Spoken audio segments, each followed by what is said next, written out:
thank you everyone who's made the time to join us today. I know December's a busy period leading into Christmas, holidays. Hopefully everyone's got the busiest time in the rearview mirror and is now taking stock for 2026 and why you find yourselves with us today.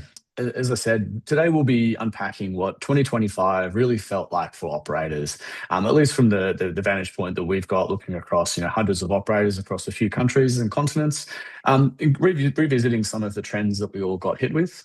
And then we'll move forward to sort of give you an insight into how those pressures shaped what we did in 2025 and what we're leaning into for 2026. And if we can achieve one thing today, ideally we give you some insights into what a 3PL or a scaling brand can do next to help protect margins, continue growth, and keep service levels up without just adding additional headcount.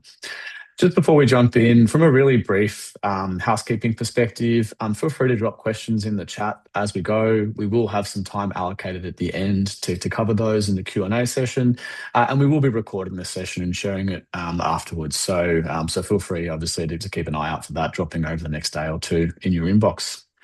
So what we'll ideally run through today is covering those 2025 lessons, what we shipped in response, what we're seeing in 2026, and giving you a little bit of an insight into our early roadmap direction for 2026 as well.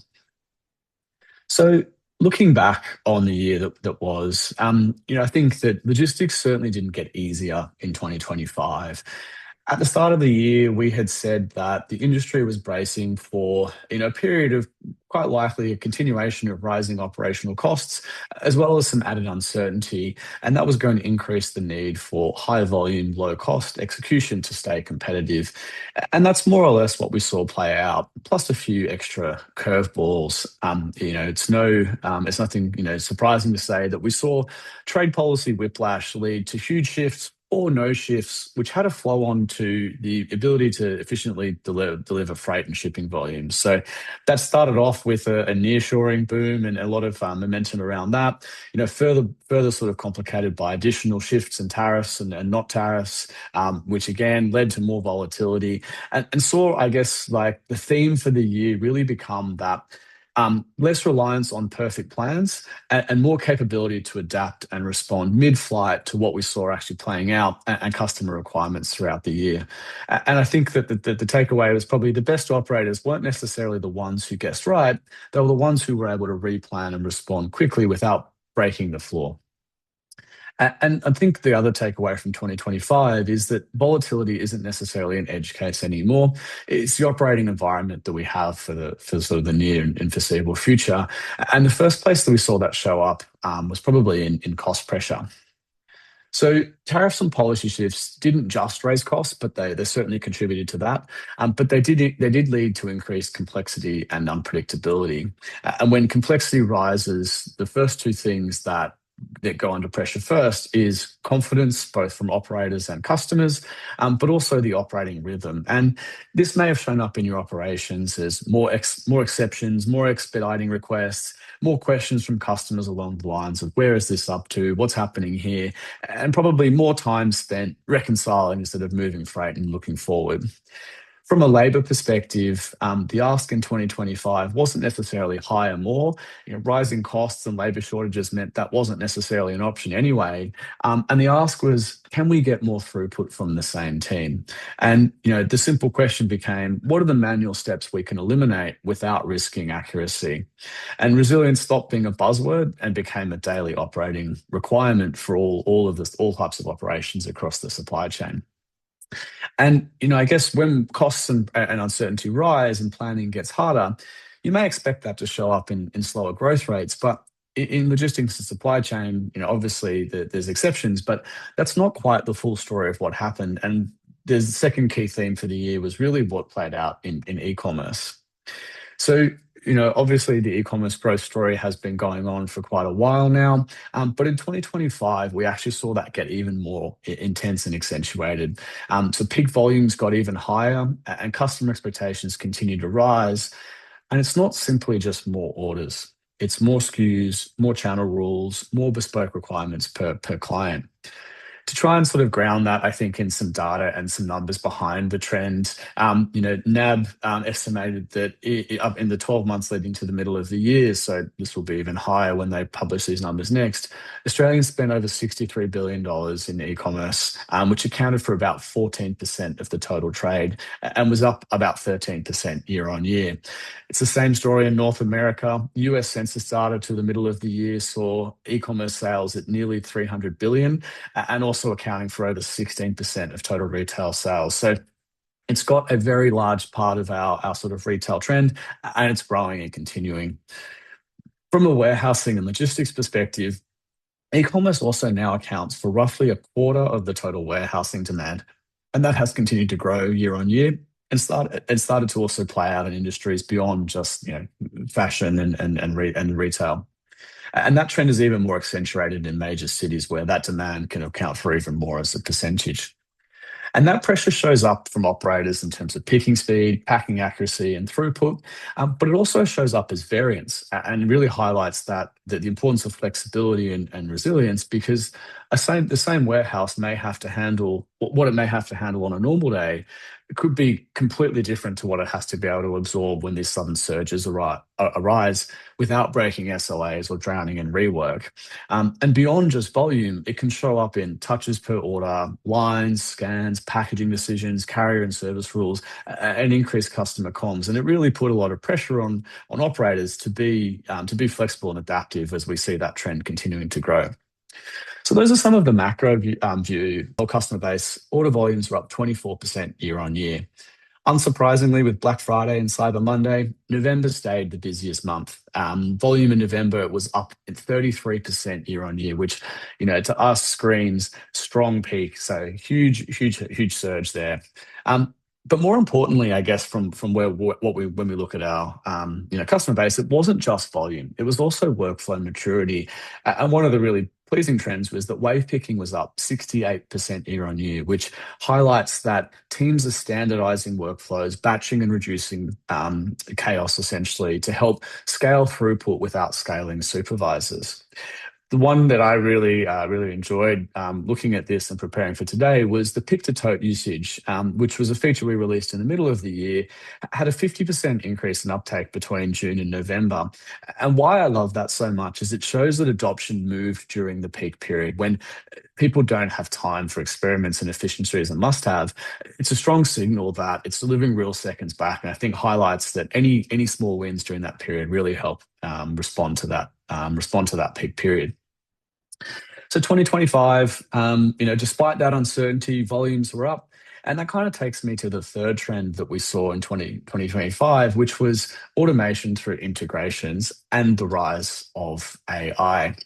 So we were talking in our leadership team the other day, and it was when we reflected on 2025, it was amazing to see how much growth and progress we've made. At the start of the year, we're talking about the best tools to speed up search and complete basic tasks.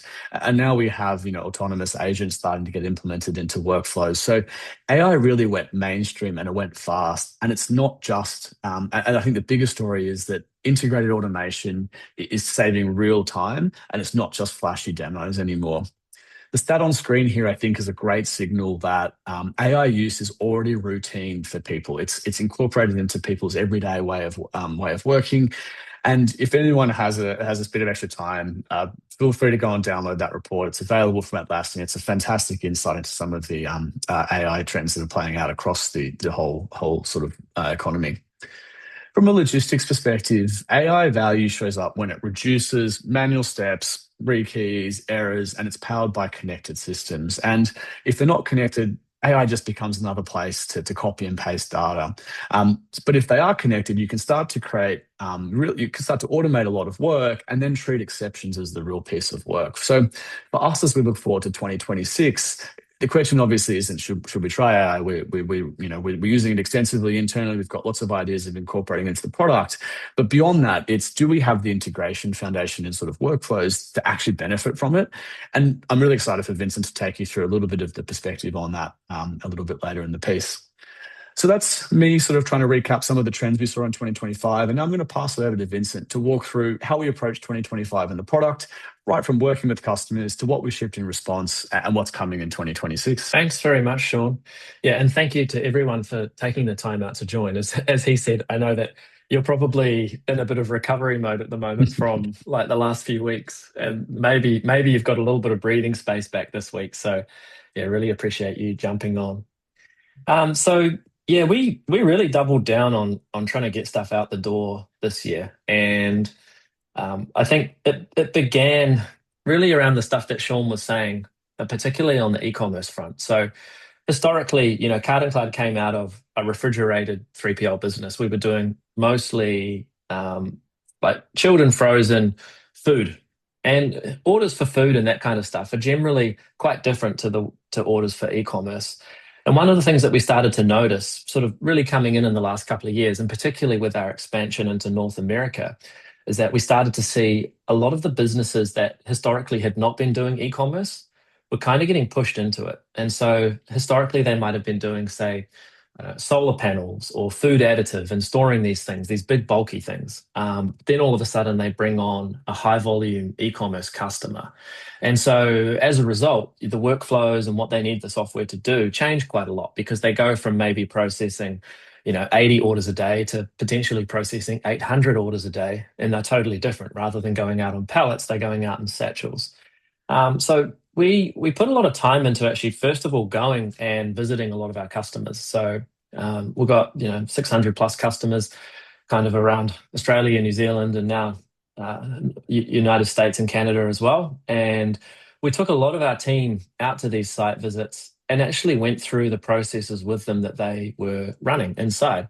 And we took people there like our engineers, our support staff, our salespeople, all this kind of stuff to actually go and see what are these guys doing, what are the problems that they have, and how can we make the product work, much, much better for them. And yeah, it was a fantastic thing. I think we completed over 80 site visits. We probably had, almost a half of our total team go on site. And yeah, the total hours was pretty phenomenal as well. So jump to the next one. And out of that, I think this is really where we got to with this e-commerce suite. So you would have seen some features come out at different times at beginning of this year, around January or February is when we released Pick to Tote, and that was kind of the first sort of big piece in the e-commerce workflow where people need to be able to, simultaneously pick a large number of orders and essentially pre-sort them into different totes. And then it was followed up in the second half of the year with the release of the pack screen, the new picked status, and then the warehouse fulfillments, which we're providing off the back of the warehousing system as well. So this was by far probably one of the biggest undertakings that we've had within the system, especially the change in the sale order flow, injecting a new status, making it run through this pack process and getting that out. And it was fantastic to see, like, first of all, that we were able to get it out in time for people to embed it in their workflows prior to the really busy season. But then secondly, like, the usage of this stuff has really been phenomenal. So we've got, a huge number of customers now that are picking with Pick to Tote or other wave types, bringing it back and then taking it through this pack step. And as you'll see, like, going forward, some of the key initiatives that we've got coming up, particularly over the first half of 2026, are very much focused on enhancing this even further and doing even more on this e-commerce space, as well as many other things, including our transport system. Just taking you through one of the things. So I actually gave a presentation to our staff last week, and as part of it, I took them through just what we'd actually built in the year, because you sort of build a project, get it out to customers, you train them on how to use it, you move on to the next one, and you kind of just constantly moving through them. And some of these were actually quite surprising. I was surprised. I thought that we'd had these things in the system now for 18 months or 2 years. Like, an example here is photos and documents on sales orders. If you asked me, oh, when did we release that? I would have said, oh, probably middle of last year. And then I went back and looked at the data. It was like, no, we released it in February. I was quite surprised. So yeah, just a brief run through of some of the stuff that we sort of pushed out this year, which I'm sure majority of you that are on the call are now using day to day and probably forgot what it was like before you had it. We put out warehouse zones, which allow you to use it particularly in conjunction with with wave picking and being able to kind of create a wave that's focused on a certain part of your warehouse. And to Shaun's point before, wave picking usage has gone up like 68% year on year. So the number of orders that are being processed through waves has gone up significantly. And so I think part of that is because we've made it, people can really tailor the waves. Pick to tote, which I've already mentioned. We had the pallet wrap report. Last year we released, well, this year we released it in January to cover off all of last year. This year we've obviously already published it. I'm sure most of you have noticed it in the application and gone and clicked into it. And we'll relaunch it again in Jan with the full year stats as well, so that you can see everything that happened and compare the totals year on year, not just January to November. We released the new consignment items UI, which is still something that people can toggle on and off in most cases. And this was really about opening it up for item level scanning, which we then released just last month, I think, or earlier this month. Custom general ledger mapping. If you're not familiar with this, super powerful feature. It's part of Warehouse Premium. It enables you to essentially map every single one of your fee categories to a different account code within your accounting software if you want to, or group your revenue in different ways. So yeah, really powerful tool there. Highly recommend it. If you want to know more about it, please just reach out to us. We can run you through. Photos and documents on sales orders. As I mentioned, being able to add photos and videos and all that kind of stuff when you're picking and packing orders. And optional SSCC. I'll say this one was always a bit of a thorn in our side. We've had an SSCC process now for probably about 6 or 7 years, but it was always enforced. And if you turned SSCC on, you had to always generate them for every order that went out. And yeah, very thankfully, we decided to make the decision to modify that. So that was just January to March. If I move on to April to June, so we released the stuff where you can log in using Microsoft and Google. Big uptake there, particularly with Google. It's really surprised me how dominant that has been, particularly in comparison to the Microsoft login. We released the ZPL editor and previewer. So when you're editing zebra labels, you can preview them without actually having to print them out. I will admit we could do a better job of making that feature a bit more obvious to find. It's kind of hidden. But if you go to your document templates page, there's a small button you can use to do that. Particularly useful now with the transition to the consignment item level labels and being able to go and actually preview those, because they all run off the ZPL code. That we don't have like the PDF version is actually generated out of the ZPL. We then launched, I think it was the #1 highest requested feature in the ideas portal, which was back order management. So we're able to get that out the door. And then we followed up with some advanced back ordering functionality as well, which is part of Warehouse Premium. So yeah, huge win there. Enables you to split orders, also manage sort of automated splitting of orders depending on what rules you have. Looking at things like, hey, if stock's due to arrive and within a week, I'll just hold the order and then ship it all together to save on shipping costs. So some pretty cool stuff there. And adding tagging as well. So this is something that we plan to roll out throughout the rest of the system, but we initially began it with products and getting so that you can actually tag products and say, like, hey, classify them in a certain way and use that in the system as well.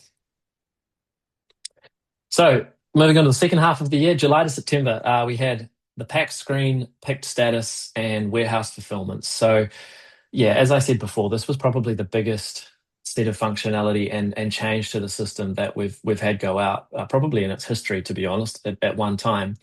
But really just taking that sort of whole warehouse order packing and dispatch flow and standardizing it. Over time, we'd ended up with customers who were running the sort of the picking and packing, or particularly the packing process, in some very different ways from one another.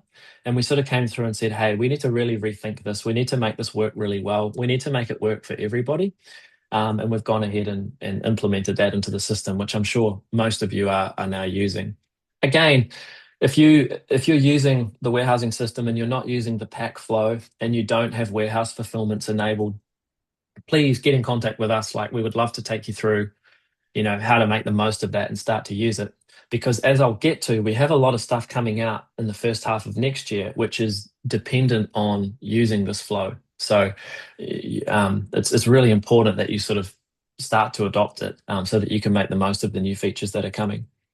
And you may have noticed or in the release notes, but we had lots and lots of updates to document template placeholders, adding a whole lot more stuff into what you could add into those document templates and print out.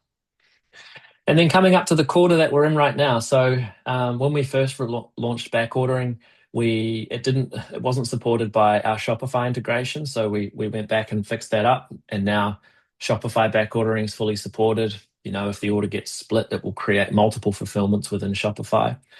And then we started to roll out the changes to our TMS. So we've got plenty more of those in the hopper as well. So we added, first of all, the ability to force requirements on photos. Interestingly, this was also another very highly requested idea from our ideas portal.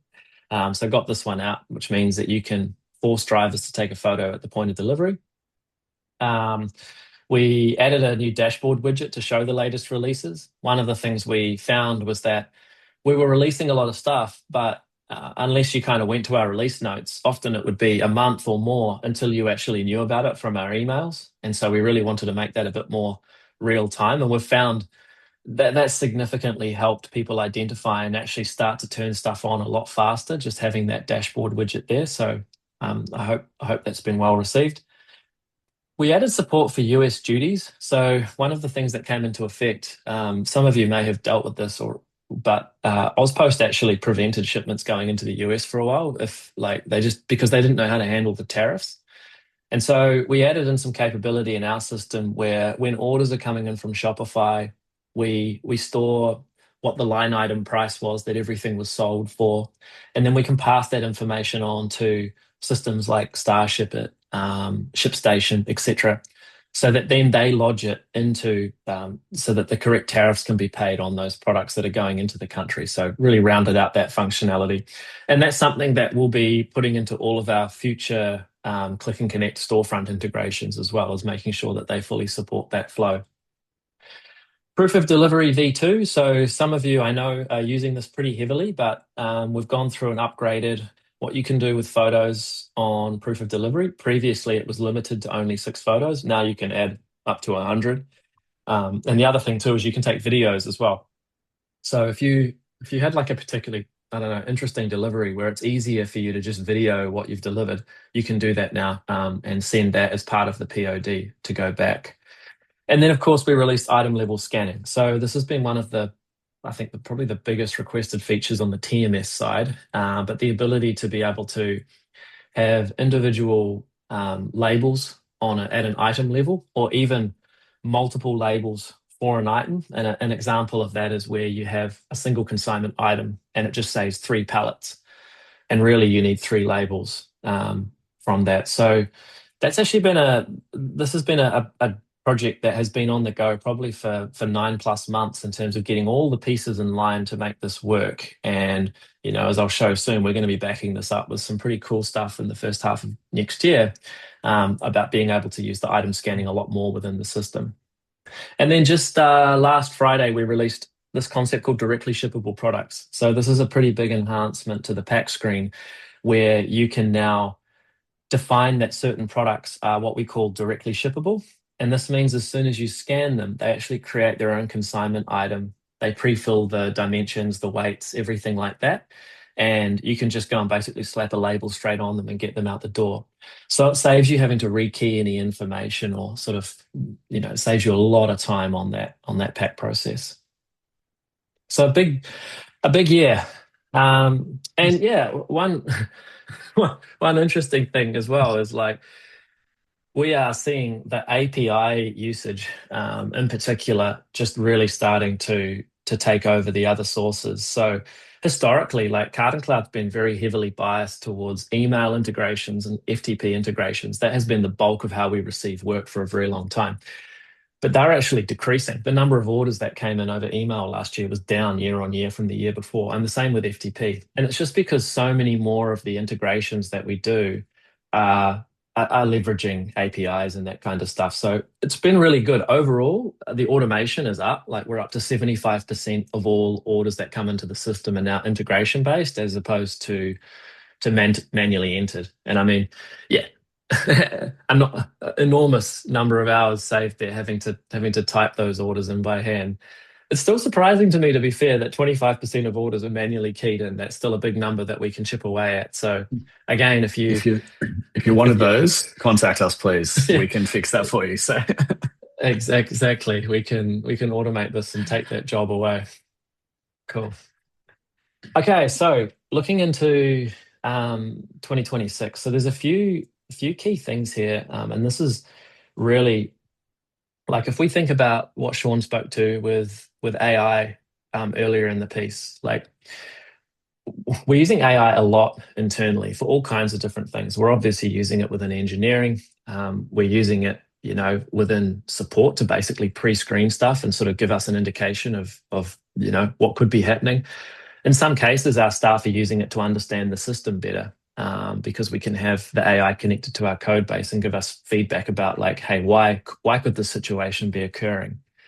But something I've noticed, and this is something I've spoken to quite a lot internally and also externally, is I'm noticing a lot of the AI tools that get added to software, like say Atlassian, for example, Slack. I'm just finding that I'm not using the AI tools very much at all. It's kind of like I'm struggling to drive value from them. And so one of the things for me is, I never want to just do something for the sake of doing something. I don't just want us to go and say, build an AI feature to say that we have an AI feature. I want us to be delivering an AI feature because it actually enables significant business value.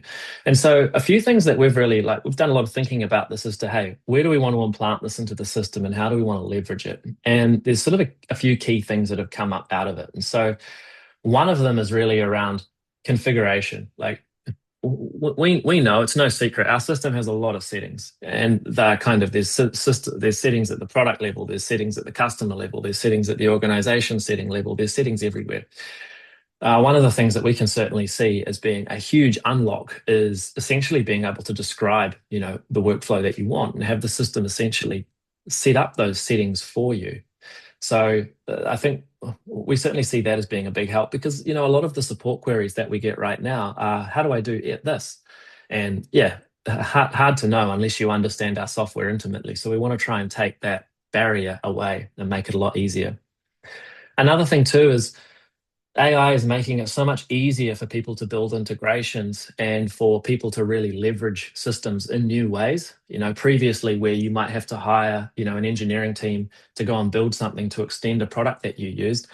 In a lot of cases now, you could probably sign up to tools like Replit, or other sort of AI coding tools and honestly just describe what you want it to do. And provided it can read the API docs of that other system, it can probably just build it. And so for us, it's something that I've looked at and gone, hey, I think now's the time where people are really going to want to kind of build their own sort of capabilities and integrations into our software and in a much more rapid way. We need to provide a lot more capability through our APIs. We have a lot of functionality in the system right now that's not exposed through the APIs, and that's something that we are going to be massively working to improve, because we see that as being a big, big AI use case. And the other one too is there's kind of two key areas around AI sort of enabling you day to day. And we see it in two different ways. One of them is obviously in reporting. So historically, if you wanted to build a report of something, you kind of needed to know, I want to use this piece of data and this piece of data, etc. Some of the tools that are out now, they really just enable you to go in there and describe what it is that you want graphed or it is that you want to see. And it will just figure out, oh, okay, to display that, I need to use this piece of data and this piece of data and generate a chart and show them that. And so we're looking to, introduce these straight into CartonCloud so that you can get much better, both real-time and historical data that you don't have to go through and try and say, oh, I want to use, this column and this column. You can just describe what you want and have it generate. And the other big thing as well is exception reporting. So, AI is pretty good, when given the correct instructions in the background to be able to pick up on irregularities and things. And that's really where we see, these kind of three pillars coming through in terms of how we look to implement AI within CartonCloud and next year. Very quickly running through sort of what we've got coming up in terms of other functionality. So as I spoke about, we've had a lot of improvement on the e-commerce front, and extending on that. a big thing that we're moving into now is our own carrier integrations. So we understand this is, right now it's you need CartonCloud plus you need other software in addition to that to be able to connect to the carriers. It's something that we're now building to make available, within the product itself. Now we won't support the full like all of the carriers that you can currently get through other applications, but we'll certainly be focusing on the major ones first, and then looking to sort of add more over time. So that's a big thing which we are looking to try and have coming sort of basically in April or before is our current time frame. We're working on a bunch of additional storefront click and connect integrations. So we've actually got two right now that are very close to being released, which is Unleashed and Amazon Seller Central. But we have a whole lot of others that are going to be following that up too. So adding more capability there. I think we've got a slide in the next screen that sort of shows more of them, but adding a bunch of those to the system as well, so that you can just click and connect a lot more of those systems. Next screen has been a big success on the for like the e-commerce packing. But one of the areas, and we knew this when we were building it, we were like, man, our customers are absolutely going to want to use this on the mobile. Like if you're packing things onto pallets, coming back to a computer to scan it doesn't really make sense. You just want to do it all from the mobile phone. So I'll take you through a few mock-ups for that as well, because we're just kicking off that project now. And as I said before, item level scanning, load and unload. Item level scanning is what we've just released, and we're going to be enhancing that to be able to use sort of load and unload as well. So if you just have a look at this mock-up on the right, there's some new modes that we can see sort of getting out this year, which is packing, unloading, and loading into the mobile app as well to make that process easy. Much of the labels, the integrations that we'll be looking to introduce, these are kinds of the first cabs off the rank. And as I said, some of these, two of them in particular, are already sort of nearly due to be released sort of in early Jan, which is fantastic. Okay, pack screen on mobile. So really cool functionality. And we're actually looking to do this not just where you pick and then you go and do a pack process afterward, but we're actually looking to incorporate it so that if you want to, you can both pick and pack simultaneously. So you can essentially be like, let's say that you're packing to a pallet. So you're packing a bunch of boxes to a pallet. You can be picking and then immediately packing them to that pallet at the same time. Or, you could be doing it into a box. So pretty cool, taking all of that web functionality and putting it onto the mobile app. Item level scanning. So as I said before, we've got this now at the point of delivery, and we've enhanced the POD screen. And the next step for us is to really make this capable for loading and unloading. So here's a couple of mock-ups of the interface for that. You would essentially choose, what do I want to load by? Am I loading by driver? Am I loading by vehicle? Am I just loading it to a trailer that doesn't have a truck attached to it yet? And then you can go through, essentially load up the run sheet and just start scanning everything on. And the benefit here is that you'll know before the truck departs that you've actually got everything on board the truck. And the same process for unloading a vehicle, where you can confirm by scanning, yes, I actually have everything, like every single item that was supposed to arrive has arrived. And the way that we've done that is actually even cooler. So if you haven't already, go and check out some of the blogs and the videos that are available on that. It's starting to utilize the camera with a really, really cool batch scan workflow in there. And that's also something that we will be looking to introduce onto the warehousing scan as we can get confident in the level of accuracy and functionality there as well. So keep an eye out for that in 2026 as well. Awesome. Thank you very much, Vincent. So I'll just sort of capture off a little bit of, look forward, and then we'll open it up for some questions. So, kind of recapping, like 2025 was about adaptation, survival, and response for most operators. And we really do see 2026 as a chance to get back on the front foot. And what does a front foot mean to an operator? Whether you're a 3PL or a scaling brand, the front foot, I think, really means saying yes to growth without it immediately translating into overtime, errors, or service challenges. And as I said at the start, it's scaling capacity through workflow and automation first, and not just headcount. And I think that's why you see those themes really prominent in what we're trying to deliver in the first half of 2026. So we want our users to be adopting the tech that buys them time back, improves accuracy, and unlocks capacity in their operation. And I think that if we can help our operators and customers achieve that, resilience and flexibility isn't a reactive attribute. It starts becoming a competitive advantage. And to ensure that you actually get off on the front foot correctly in 2026, teams need visibility into what's happening into their operation and right now. And you don't have to wait for that. Our existing customers already have this in their system. So as Vincent mentioned, we've just pushed out the 2025 Pallet Wrapped report, which is, some cool insights for your operation into, some of the growth and trends from 2024 to 2025. We will update that in January with the full year's data as well. But that combination of BI and the reporting and the application, as well as what we're looking to achieve with some of the AI led initiatives there, helps you identify bottlenecks in your operation, plan capacity, make great decisions around customers, and really make the business case for change and growth. That might be what did the peak actually look like for each customer? Where are we finding our constraints? And are we improving week on week, or are we just working harder? And if you want any help with those insights, our team are always available to help work through those as well. I think that should hopefully give our customers a clean starting point for those conversations. We're really excited for what 2026 has in store for both, the product and also our customers. So we've covered a lot so far, right from what 2025 threw at us, how we're responding, and where we're going to next. So I'd like to open up to questions to talk about what that means for your operation, and I guess anything else that comes up. Raul. Okay, cool. Perfect. I can answer this one if you want. Yeah, go for it. The question is just regarding the carriers integration. Is it going to be part of the pack screen? Are you considering assigning the carrier after packing has been performed as an option? So it will be part of the pack screen. So on the pack screen, there will be a new section where it'll load the carriers and essentially give you the options.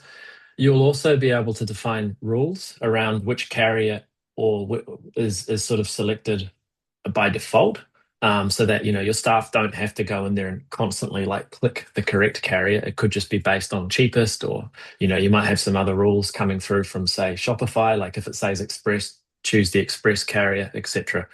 But that's how it's all going to be tied in, which is why earlier when we're talking about 2025. I really said, hey, for customers that are not yet using the pack screen or warehouse fulfillments, if you want to start to use the carrier integrations next year, it's important that you adopt those other processes because they're all going to be based off of that workflow. But great question. Great question, Raul. First, our customer sympathizers will always be affected by the Bondi Beach incident. Thank you very much for that. Obviously, being an Australian-based organisation, it's close to home.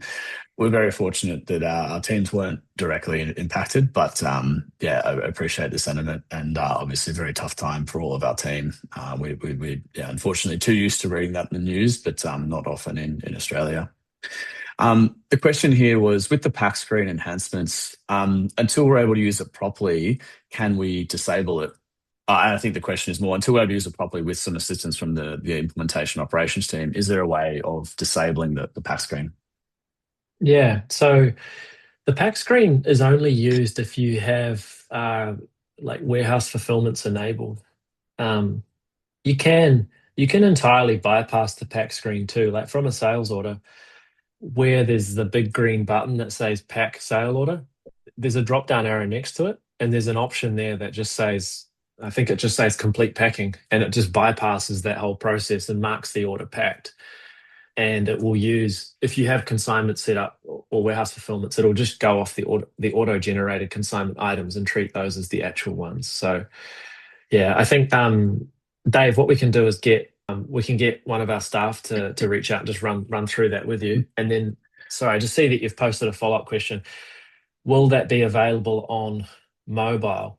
I'm assuming that you're saying once we have the pack screen on mobile, will you be able to bypass it in the same way? And again, if you don't want to do it, we would have it where you can just essentially treat the automatically generated items as what you want to go with and use that, just like the web app currently does.